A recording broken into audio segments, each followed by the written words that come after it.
Ya, Assalamualaikum warahmatullahi wabarakatuh. Untuk pertemuan hari ini kita akan belajar mengenai administrasi perpajakan. Materinya untuk hari ini adalah jenis-jenis pajak.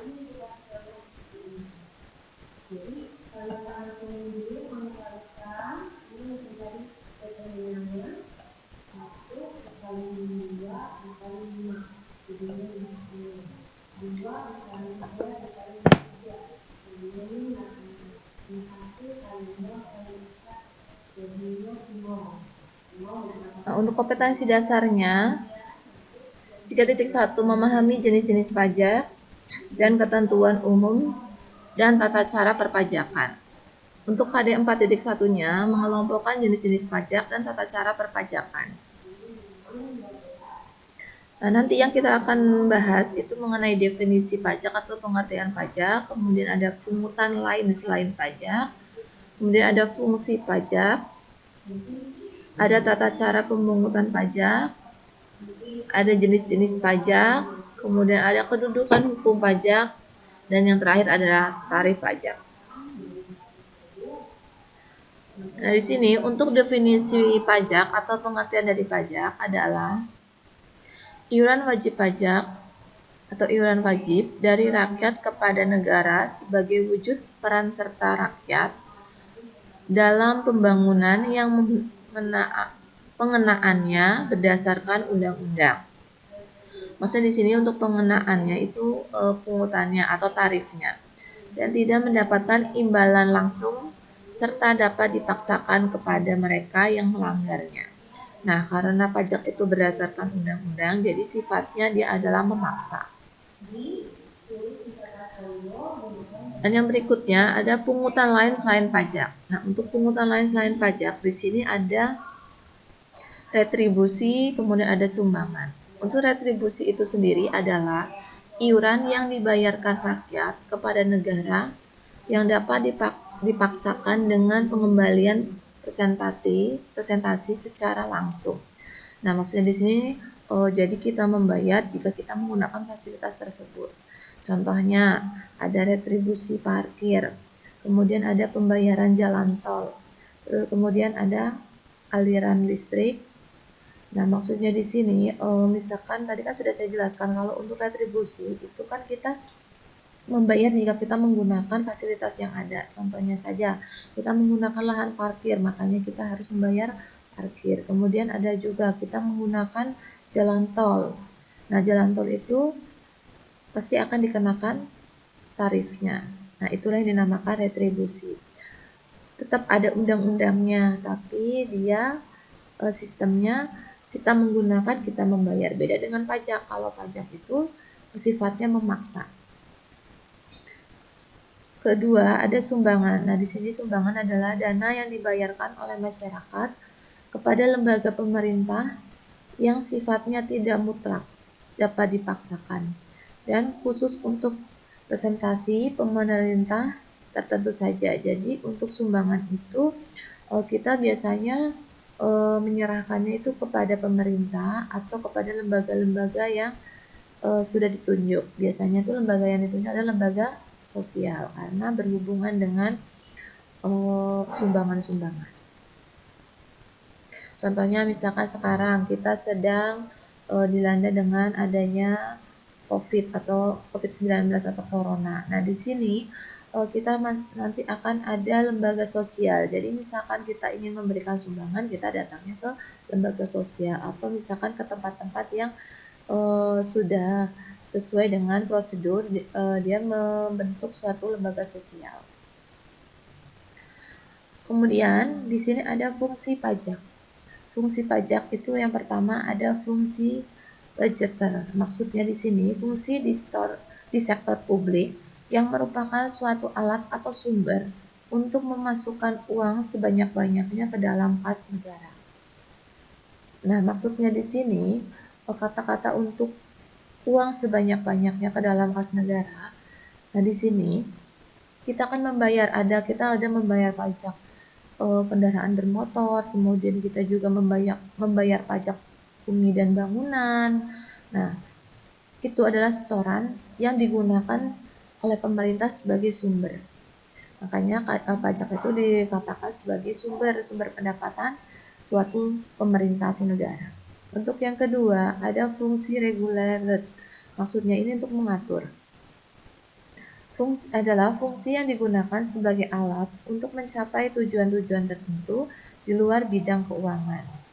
Berfungsi sebagai alat untuk mengatur atau melaksanakan kebijakan di bidang sosial dan ekonomi. Nah, maksudnya di sini pajak sebagai mempunyai fungsi mengatur. Di sini dengan adanya pajak atau pembayaran pajak dari rakyat kepada pemerintah, nanti penghasilan tersebut atau sumber dana tersebut akan digunakan untuk kebijakan sosial dan ekonomi. Untuk sosial dan ekonomi misalkan ada pembangunan puskesmas, kemudian ada pembangunan pasar. Nah, di situ itu untuk menyetarakan sosial dan ekonominya. Misalkan kita sakit, kalau misalkan tidak ada rumah sakit yang dibangun oleh pemerintah, maka kita tidak akan bisa berobat.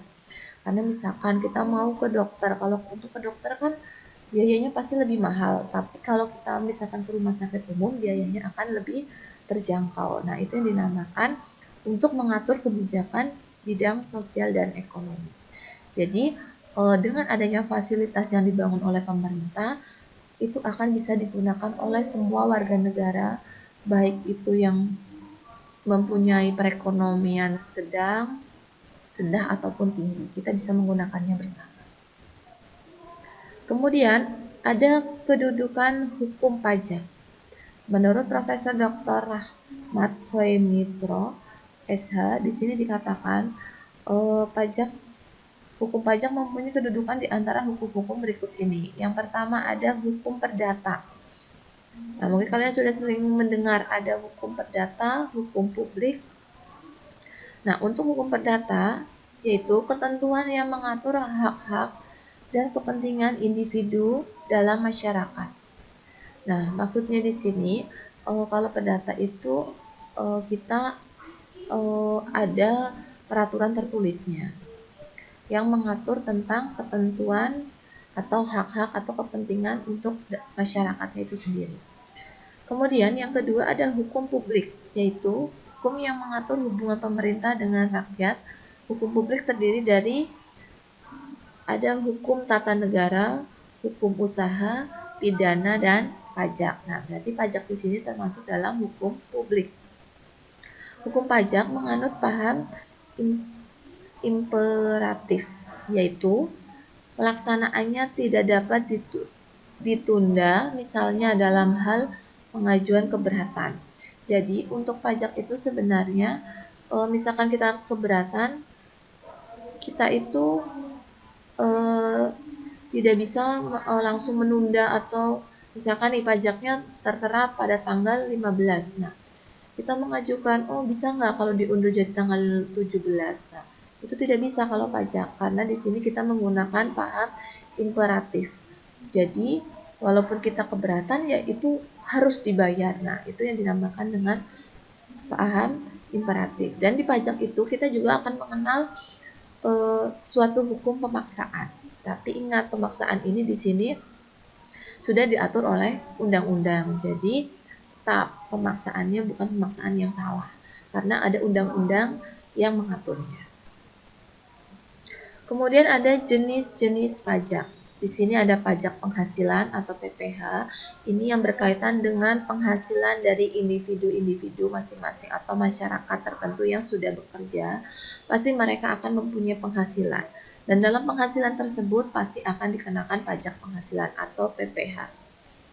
Yang kedua ada pajak bumi dan bangunan atau PBB. Mereka yang mempunyai tanah, yang mempunyai bangunan, ataupun hanya tanahnya saja, nanti setiap tahunnya akan dikenakan pajak bumi dan bangunan, dan itu juga wajib untuk dibayarkan.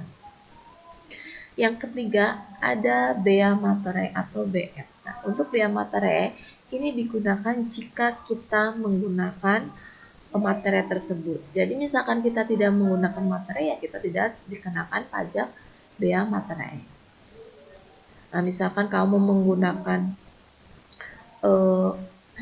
membuat perjanjian atau membuat suatu surat pernyataan. Nah, misalkan kita menggunakan materai, berarti kita sudah membayar bea materai. Tapi kalau kita tidak menggunakan materai, ya tidak akan dikenakan bea materai. Nah, untuk materai tersebut itu akan mempunyai ketentuan hukum tertentu. Jadi kalau misalkan, makanya untuk perjanjian, kemudian surat pernyataan, agar itu menjadi sah dan kuat, makanya kita harus menggunakan materai. Yang keempat, ada pajak pertambahan nilai atau PPN dan pajak atas penjualan barang mewah. Nah, untuk PPN ini kan pajak pertambahan nilai. Contohnya misalkan kita membeli makanan di restoran, itu pasti ada PPN-nya. Atau kita misalkan belanja di supermarket, atau kita membeli sesuatu yang tergolong barang mewah, pasti kita akan dikenakan pajak. Kalau misalkan barang-barang seperti biasa itu pasti akan dikenakan pajak pertambahan nilai. Tapi kalau untuk barang mewah, yaitu akan dikenakan pajak atas penjualan barang mewah. Kemudian yang kelima, di sini ada bea perolehan hak tanah atau bangunan, atau disingkat dengan BPHTB. Nah, di sini untuk bea perolehan hak tanah atau bangunan, ini misalkan kita sebelum kita membayar PBB, itu kita akan memperoleh dulu bea perolehan hak atas tanah dan bangunan. Misalkan pada waktu kita jual beli kan kita tidak mungkin langsung membayar pajak bangunannya, tapi kita akan mendapatkan atau kita akan membayar bea perolehan hak atas tanah dan bangunan tersebut. Nah, nanti di tahun berikutnya kita pasti akan membayar pajak bumi dan bangunannya. Kemudian pajak di atas, menurut Direktur Jenderal Pajak, jenis-jenis pajak menurut pihak yang menanggung. Nah, di sini tadi yang di atas itu untuk yang 5 dari pajak penghasilan, pajak bumi dan bangunan, bea materai, pajak pertambahan nilai, kemudian ada bea perolehan hak tanah atau bangunan, itu adalah pajak menurut Direktorat Jenderal Pajak. Nah, di sini ada juga jenis-jenis pajak menurut pihak yang menanggung. Di sini ada pajak langsung, yaitu pajak pembayaran pajak yang pembayarannya di mana harus ditanggung sendiri oleh wajib pajak dan tidak dapat dialihkan kepada pihak lain. Jadi kalau pajak langsung itu tidak dapat dialihkan ke pihak lain. Jadi yang membayar adalah wajib pajaknya. Kemudian ada pajak tidak langsung, yaitu pajak yang pembayarannya dapat dialihkan kepada pihak lain.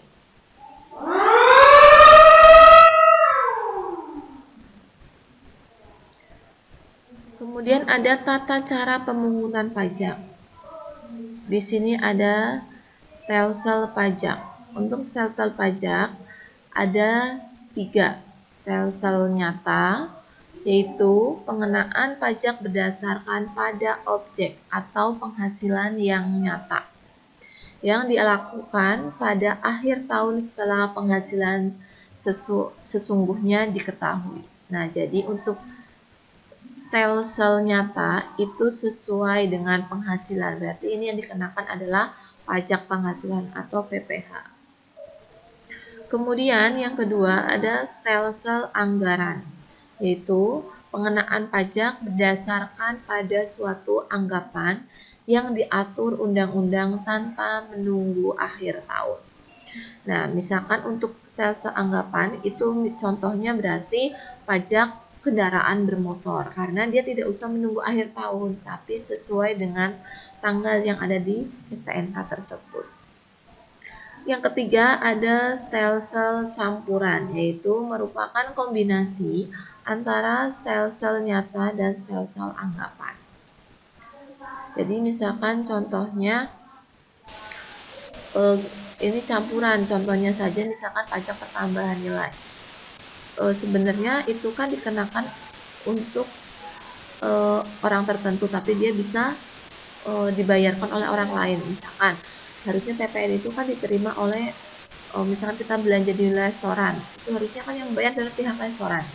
tapi itu bisa dikenakan kepada pengunjungnya. Nah, nanti itu dikenakan pada saat itu dan akan dikumulasikan atau dikumpulkan dan nanti dibayarkannya pada akhir tahun itu.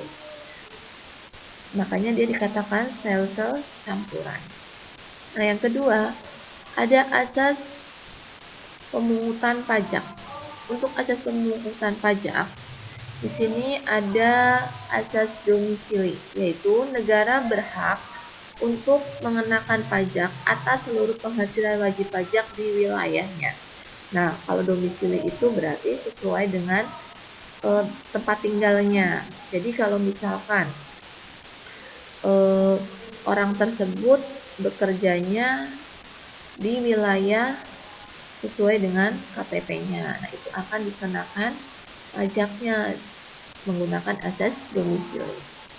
Nah, beda halnya dengan asas sumber, yaitu negara berhak mengenakan pajak sesuai penghasilan yang bersumber dari wilayahnya tanpa melihat tempat tinggalnya atau tempat tinggal wajib pajak tersebut. Jadi kalau berdasarkan sumbernya, yang penting dia punya penghasilan di situ, ya akan dikenakan di daerah tersebut. Kalau domisili tadi, di mana kita bertempat tinggal, ya berarti disitulah kita akan dikenakan pajaknya. Kemudian ada asas kebangsaan, yaitu pengenaan pajak dihubungkan dengan kebangsaan suatu negara. Jadi kita melihat bekerjanya di mana atau dia punya usahanya di mana, apakah di Indonesia atau di luar negeri. Jadi kita lihat kebangsaannya. Kemudian ada lagi sistem pungutan pajak. Di sini ada official assessment system, yaitu suatu sistem pemungutan yang memberikan wewenang kepada pemerintah untuk menentukan besarnya pajak yang terutang oleh wajib pajak. Kemudian ada self assessment system, yaitu suatu sistem pemungutan pajak yang memberi wewenang kepada wajib pajak untuk menentukan sendiri besarnya pajak yang terutang. Jadi ada wewenang untuk menentukan pajak terutang sendiri. Kemudian ada withholding system, yaitu suatu sistem pemungutan pajak yang memberikan wewenang pada pihak ketiga atau bukan fiskus dan bukan wajib pajak yang bersangkutan. Jadi kalau untuk official assessment system ini ditentukan oleh pemerintah. Nah, kalau untuk self assessment system itu ditentukan oleh wajib pajaknya sendiri. Nah, kalau yang withholding system ini ada pihak ketiga yang menentukan pajak tersebut. Kemudian ada tarif pajak. Untuk tarif pajak, di sini yang pertama ada tarif tetap, yaitu tarif pajak yang besarnya tetap, tidak berubah walaupun jumlahnya yang dijadikan dasar perhitungannya berubah. Contohnya, nilai kwitansi sebesar 250.000 sampai 1 juta dikenakan biaya materai 3.000. Nilai kwitansi 1 juta dikenakan biaya materai 6.000. Nah, ini walaupun jumlahnya itu berbeda tapi tarifnya tetap. Kemudian ada tarif proporsional. Tarif bentuk persentase dengan sistem pemungutan tetap, sedangkan pajak yang harus dibayar akan berubah sesuai dengan jumlah yang dikenakannya. Contohnya, pajak pembangunan sebesar 10% dari jumlah pembayaran di rumah makan dan di rumah penginapan. Kemudian yang kedua, pajak pertambahan nilai atau PPN dengan tarif 10%. Tarif PBB adalah sebesar 0,5% dari berapapun jumlah objek pajak. Nah, jadi di sini untuk proporsional itu tarifnya, persentase tarifnya tetap, tapi nanti yang dibayarkan akan berubah jumlahnya. Kemudian ada tarif progresif. Tarif yang meningkat di mana persentasenya serta dasar pengenaan pajaknya akan meningkat juga. Nah, di sini jadi misalkan kita berdasarkan undang-undang kita sudah ditentukan untuk tarif progresifnya. Misalkan penghasilan di bawah 25 juta itu tarifnya berapa. Dan untuk misalkan di atas 25 juta sampai dengan misalkan 50 juta itu ada tarifnya sendiri. Dan tarif tersebut sudah berdasarkan atau ditentukan oleh undang-undang pajak penghasilan. Mungkin itu saja yang bisa saya sampaikan untuk materi jenis-jenis pajak. Mudah-mudahan bisa bermanfaat dan kita sekarang lanjut ke sesi tanya jawabnya.